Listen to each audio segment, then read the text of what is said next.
I've spoken a lot about the pitfalls of having success in sort of these external motivators um, being your prime motivation during this writing process. I talk a lot about how if your goal in the writing process is to simply um, get stuff published, and that's the only time you feel your satisfaction is when a story gets published or picked up or something like that, it's gonna be a very miserable process. That setting goals around that is a bit dangerous because it happens so infrequently, and you're going to be stuck with a lot of misery and kind of anguish along this process if you're not enjoying it.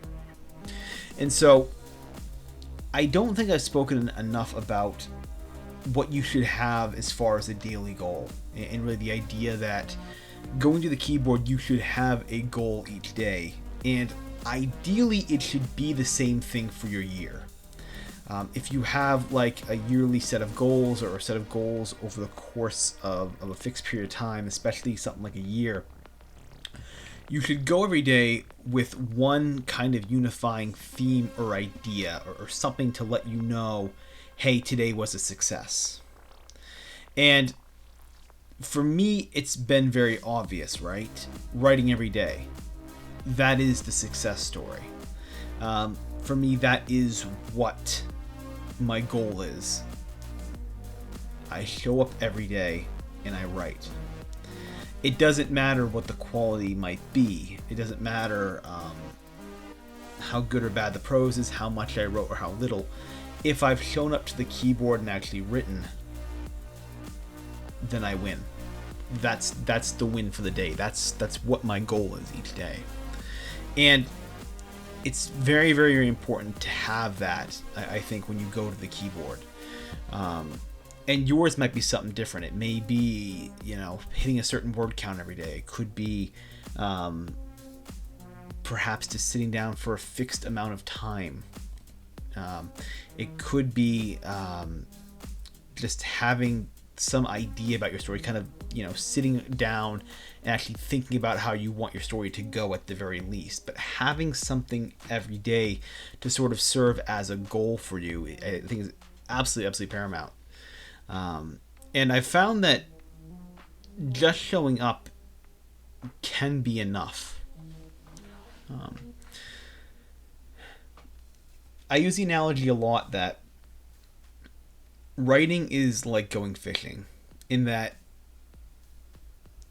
you're never really going to be able to control the quality of the fish that you get, right? When a fisherman goes out, they're never going to be able to know if they're going to get the big one that day, right? If they're going to get that record-setting fish. What they can control is the fact that they show up. You can go to the pond every day and go to the lake every day and cast your line. That's for me is what the win is. That for me is what my goal is to control that one element of the process that I know is actually within my sphere of control, and actually doing that every day. And then hoping that, just because the law of averages, that the more times I go, the better my prose will eventually be. Eventually I'll get a good breakthrough. And that's often what writers talk about when they talk about the muse. They say, when you get the muse, that's what it is. It's catching the fish. You didn't, you cast the line in the water and you got the bite, and you reel it in, and it turns out to be this huge fish, and that's awesome. That's great. That's catching the muse. You were there. You were at the pond to catch it. And I think most writers should move towards that model. You should move towards a model where you're taking the pressure off yourself in regards to the quality. You shouldn't concern yourself too much with, is this story going to be good? Does it have viability? What have you? And in truth, I throw out at least a third of what I work on here. And in fact, that seems to be pretty on average with a lot of the authors that I look at, who, when they start something, they don't always finish it. And it's so true. You get in there, you write, and yeah, you got a story, an idea, and maybe it sustains yourself for a little bit, and maybe it has an initial premise and idea, but you just can't find a way to pull it off, and eventually you have to cut your losses, what have you. fine.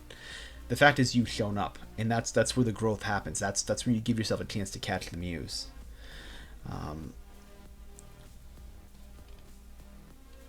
The pressure that we put on ourselves is often